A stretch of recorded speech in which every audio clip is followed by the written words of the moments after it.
आइए जीवन परिचय देखते हैं महाकवि कबीरदास जी का। महाकवि कबीरदास का व्यक्तित्व न केवल हिंदी संत कवियों में बल्कि पूरे हिंदी साहित्य में उत्कृष्ट है। यानी कि कबीरदास जी का व्यक्तित्व जो है वो हिंदी संत कवियों में एक उत्कृष्ट स्थान पर है। हिंदी साहित्य में तुलसीदास को छोड़ करके यदि इतना प्रभावशाली व्यक्तित्व यदि किसी दूसरे कवि का है तो वो है कबीरदास जी। यदि कबीरदास जी के जन्म के बारे में देखें तो माना जाता है कि कबीरदास का जन्म 1455 ईस्वी में हुआ था।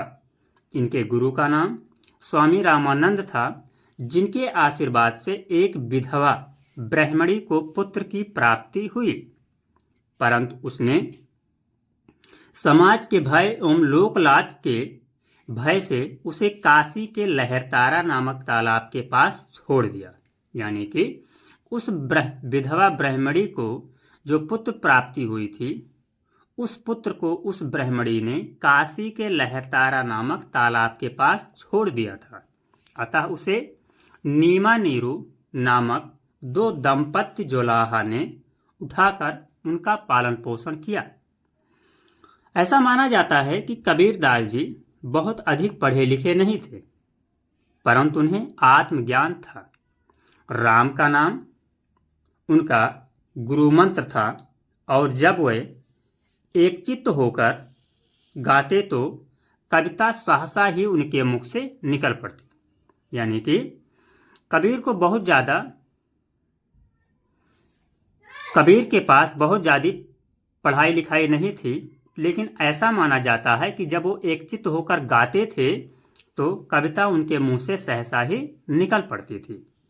यदि कबीरदास जी की रचनाओं के बारे में देखें तो कबीरदास की कुछ प्रमुख रचनाएं हैं, जिसमें साखी शबद रामायणी ये इनकी 3 प्रमुख रचना हैं।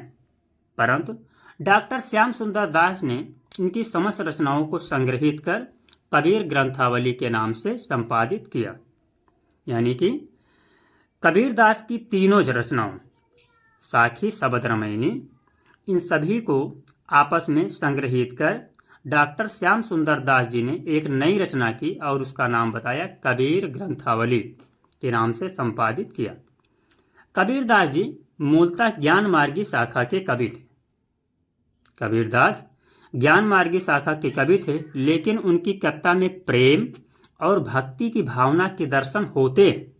उन्होंने एक स्थान पर कहा है कि 2.5 अक्षर प्रेम का पढ़े सो पंडित होए। कबीर के अनुसार बताया गया है,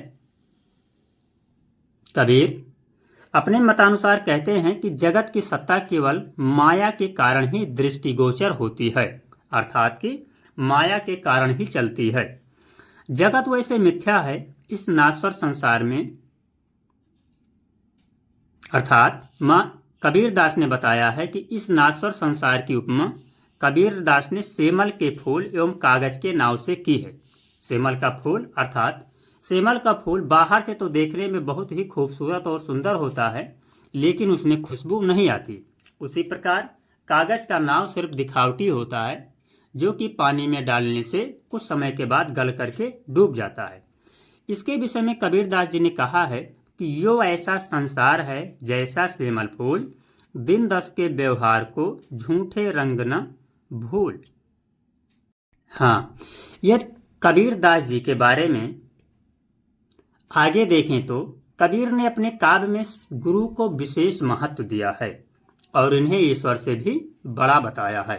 यानी कि कबीरदास जी ने गुरु को विशेष महत्व देते हुए इन्हें ईश्वर से भी बड़ा दर्जा दिया है और लिखा है, गुरु गोविंद दोऊ खड़े काके लागू पाए, बलिहारी गुरु आपने गोविंद दियो बताए।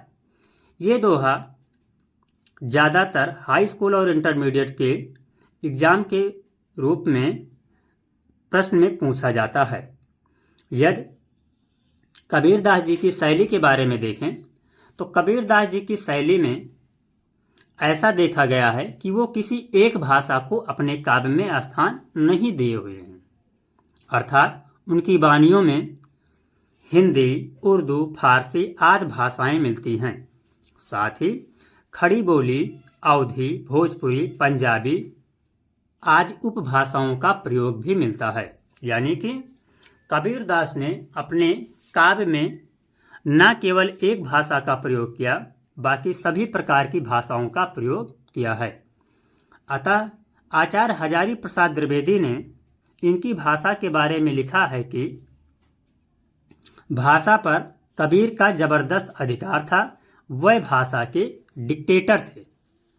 यदि कबीरदास के निधन के बारे में देखें तो कबीरदास का निधन 1575 ईस्वी में अर्थात 120 वर्ष की आयु में मगहर में हुई।